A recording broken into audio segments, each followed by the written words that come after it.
তো আল্লাহ রাব্বুল আলামিন কোরআনের কারণে এই মাসকে দামি করলো, আবার এই কোরআনের কারণে এই রাতকে দামি করলো। সেই রাতের নাম কদর।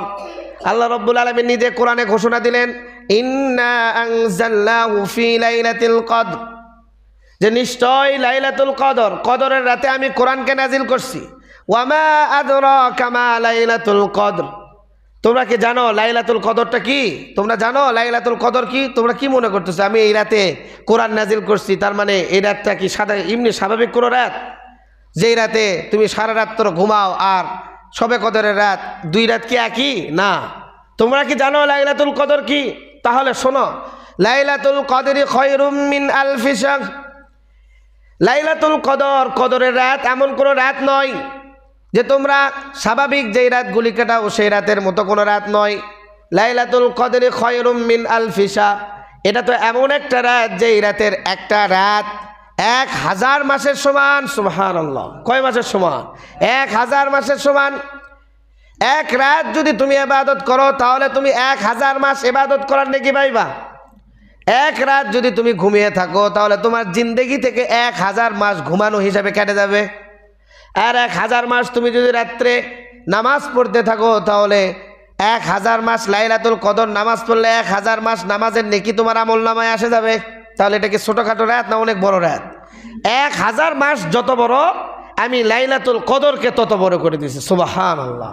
তার মানে একটা মানুষ 1000 মাস রাত পাইলে যে সৌভাগ্য লাভ করবে, আমি এই উম্মতকে একটা রাত দিয়েই সে সৌভাগ্য দিয়ে দিছি। সুবহান। 1000 মাস, 1000 মাস আমরা অনেকেই বাঁচবো না। 84 বছর, 84 বছর বাঁচা সম্ভব? হ্যাঁ, এই 84 বছর 4 মাস আমাদের অনেকে আমরা বেশি না। আমাদের গড় আয়ু 60 বছর, তার আগেই অনেক সময় ফুটুসকে শেষ। কেউ রাস্তাত মরতেছে, কেউ পায়খানা প্রস্রাব করতে যাওয়া মরে, কেউ পাতারে যায় মরে, কেউ গরু চড়াতে যাওয়া মরে, কেউ খাবার খাতে খাতে মরে, কেউ ঘুমে যায়, পরের দিন সকালে খবর হয় মারা গেছে।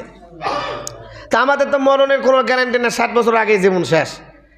তাহলে গড় 84 বছর, এই 84 বছর জিন্দগি পাওয়া এটা একটা ভাগ্যের ব্যাপার। কিসের ব্যাপার? ভাগ্যের ব্যাপার। আবার এই 84 বছর আমরা কি সারাদিন সারা রাত ইবাদত করব? নাকি এখানে বিবাহ শাদী, তারপরে নাবালেগের অবস্থা আছে, ঘুম আছে, আবার আমাদের ব্যবসা বাণিজ্য আছে, খাওয়া দাওয়া আছে, কৃষিকাজ আছে, সব কিছুর মধ্যে সামিল আছে। সব কিছুকে যদি বাদ দেওয়া যায় তাহলে দেখা যাবে ইবাদতের সময় পাওয়া গেছে কয় বছর? 20 বছর, 60 বছর এগুলা করতে গেছে। কিন্তু লাইলাতুল কদরের এক রাত যদি আপনি জিন্দেগিতে আপনার তকদিরে পেয়ে যান তাহলে 84 বছর 4 মাস, এই 84 বছর জন্মের পর থেকে নিয়ে ইবাদত করে 84 বছর লাগাতার ইবাদত করলে যেই নেকি হবে আল্লাহ রাব্বুল আলামিন সেই নেকি আপনার আমলনামায় দিয়ে দিবে। সুবহানাল্লাহ। আপনার জিন্দেগিতে একটা রাত যদি তকদিরে আসে যায়, একটা রাত, তাহলে আপনি 84 বছরের জিন্দেগির ইবাদতের নেকি কামাই করলেন। আপনার আর কি লাগে? একজন 84 বছর জিন্দেগি যাপন করে ইবাদত বন্দিগি করে লাইলাতুল কদর পেল না, আর আপনি 60 বছর জিন্দেগিতে 10 বছর আপনারা হয়তো ইবাদতের গড়ায়ু, কিন্তু একটা রাত আপনি কদরের রাত পেয়ে গেছেন আপনার তকদিরে, তাহলে আপনার সাথে কে পারে? আপনি 84 বছর লাগাতার ইবাদত করছেন। তাহলে কোনো মুসলমান এত দামি জিনিস পাওয়ার পরে ঘুমাতে পারবে? ঘুমাবে? আমাকে যদি বলা হয়, আমাদেরকে যদি বলা হয় আজকে রাতে মদনের অমুক জায়গায় স্বর্ণের একটা খুনি বানাবে, স্বর্ণের খুনি, এই স্বর্ণের খুনি এমন খুনি যে স্বর্ণ এই জায়গা থেকে যদি কেউ সামান্য স্বর্ণ পায় তাহলে 84 বছর হাঁটুর উপর হাঁটুতে বসতে খাবে, তাকে কোনো কাজকর্ম কিছু করতে হবে না। তাহলে বলেন তো, এখন থেকেই তো মনে করেন যে ওখানে কোদাল নিয়ে বসে থাকবে, দুপুরে ভাত খাওয়ার লাগবে না, কাল থেকে খাবো নি, কেউ কোনো জায়গায় যাবে না। যদি পায়খানা প্রস্রাবও লাগে দরকার বলে প্যাম্পাস পরে যাবে, তাও বাড়িতে যাবে না। কারণ আজকে যদি সামান্য সোনা পায় তাহলে যদি 84 বছর হাঁটুর উপর হাঁটুতে বসে থেকে খাওয়া যায় তাহলে এই কষ্ট আর ব্যাকে জিন্দগির কষ্ট কেন কর্ম? বসে থাকি। তা দুনিয়ারটা বুঝি, আখেরাতটা বুঝি না, আখেরাতটা আমাদের বুঝে আসে না, আখেরাতেরটা বুঝে আসে না। আর আল্লাহ রাব্বুল আলামিন সেটাই বুঝে দিলেন যে বান্দা, এই রাত যদি তোমার তকদিরে একবার আসে যায় তাহলে 84 বছর ইবাদত করলে যে নেকি পাবা সেই নেকি তোমার আমলনামায় যুক্ত হয়ে যাবে। 84 বছরের আমল করা আমাদের পক্ষে কিনা সম্ভব না, লাগাতার করা সম্ভব না। আবার মাসের ভিতর শুধু দিন আছে না রাতও আছে? রাতও আছে, দিনও আছে। লাইলাতুল কদরে আল্লাহ রাব্বুল আলামিন বলে নাই যে 1000 রাতের সমান, 1000 দিনের সমান বলছে, না কি বলছে? 1000 মাসের সমান। তো 1000 মাস মানে এই মাসের ভিতর রাতও আছে, দিনও আছে।